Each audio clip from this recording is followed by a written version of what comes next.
Hello, thank you for joining us on Journalist Hangout on Sunday. I am Olajumoke Olatunji. Today on the program, Herbert Wigwe, wife and son laid to rest after week-long funeral rites. President Tinubu condemns Borno and Kaduna abductions, directs immediate rescue of captives, and later on the show, soaring food prices dampen Ramadan spirit in Nigeria as Jigawa State Governor announces plan to feed 171,900 people daily. The Commissioner for Religious Affairs and Kebbi State, Mohammed Sani Aliyu, will join us for that discussion.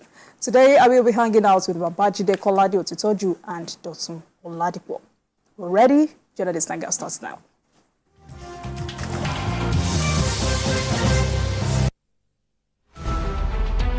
Every major news story is with many perspectives and layered with different levels of impact. Hello.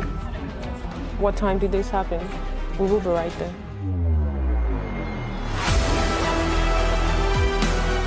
At TVC News, we follow the big and major news, gathering the facts, witnessing the outcome.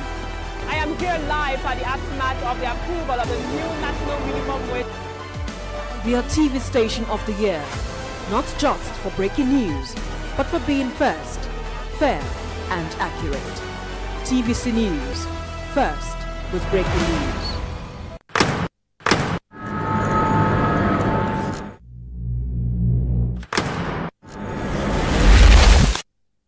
Voted as the best TV station of the year. TVC News breaks into the core of every event as they happen. Following all nationwide big and impactful stories. Without the news from every perspective. Covering every human angle. I am Veronica, bringing you the news you would want to watch.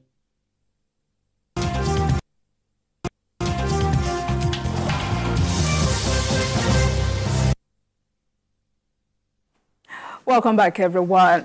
Before we move on, let me introduce my guest again. Good afternoon, gentlemen. BKO, Mr. Oladipo. Happy Sunday to you. Good afternoon. Welcome to the program. Now, let's begin with a heavyweight boxing bout that was reduced to a grudge fight between Nigerians and Cameroonians on social media. Nigeria-born British boxer Anthony Joshua denied Francis Ngannou his first victory in boxing with a second-round knockout win at the Kingdom Arena in Saudi Arabia on Friday night.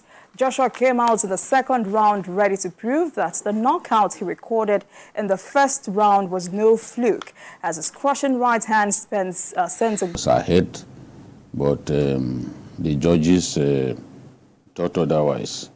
For someone who was only competing in the boxing ranks for the second time, I think that there's a lot that he will learn from this fight, because his first fight was against Tyson Fury, and he's been denied an opportunity to win a boxing fight for the first time by Joshua. I think that Joshua was too quick for him, and he even said he didn't know when the punch hit him. Most times you don't know when the punch, because if you knew the punch was coming, you will avoid it. So when he said that, I said, you don't know what you are up against. And you see, for that fight, he got 16 million pounds, while Joshua got 30 million pounds. His last title defense as a UFC champion, the purse that came his way from 440,000 pounds to 16 million pounds. It's massive. He has nothing to lose. A guy beat him. I'm proud of Joshua because he is happy to profess his Nigerianness at every opportunity. He talks about goosey soup and all that, those delicacies that he likes. I hope that he will be able to win the big fights against the big boxers, Tyson Fury, like Wilder, you know. because many people still doubt him. They still think that it's not good enough or that it's a spent force. Maybe this fight, he's been able to send a message with the decisive manner he dispatched. But did you think Francis underrated him in any way? I don't think so. Although in boxing, if you are not good at boasting, you won't have many supporters. So I don't think he underrated him. I think he fancied his chances of winning. But as Mike Tyson said in those days, everyone thinks they stand a chance until they get punched in the mouth. You know, so until he got punched on the cheek, he thought he stood a chance against our man, and I'm happy they can sit giving it back to us, and Ghanaians are supporting them. I might want to believe that it is Nations Cup, part of what happened in Nations Cup, that people have not forgotten.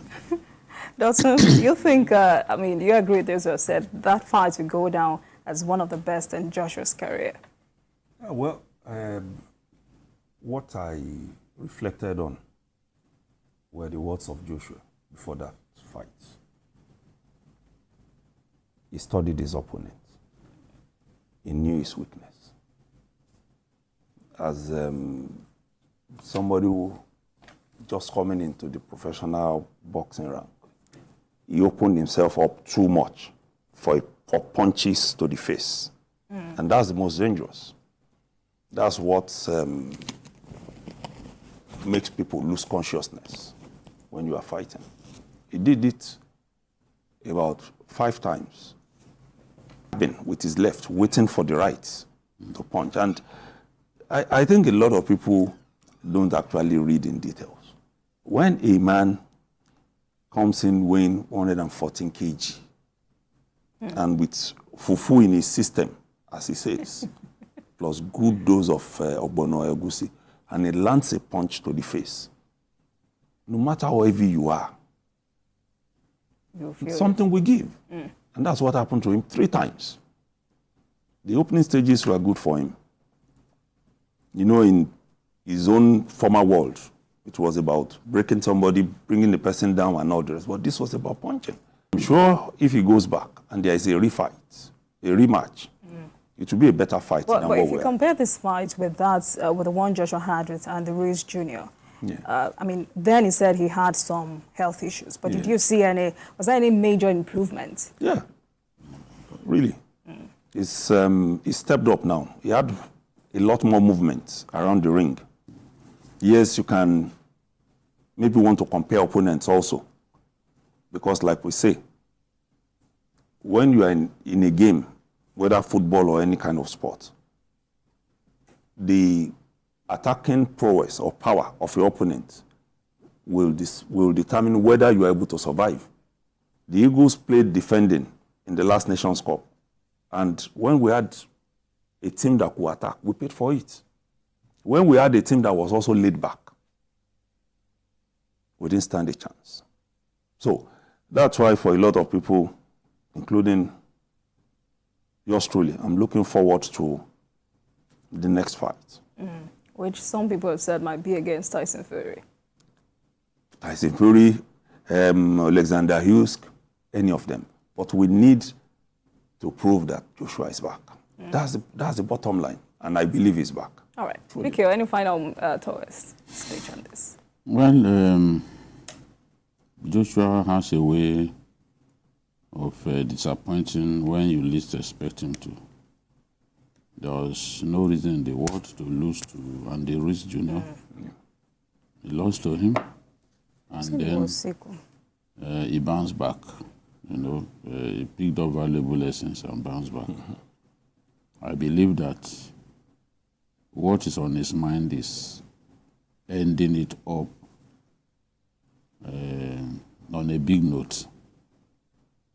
He has to show that he's the undisputed heavyweight champion of the world, and to do that, it's going to be tough. He has to beat the heavy hitters. By the heavy hitters, I mean the Wilders of this world, the Tyson Furies of this world. And those guys are big, Are you scared for him? Those guys are big and they are good punchers.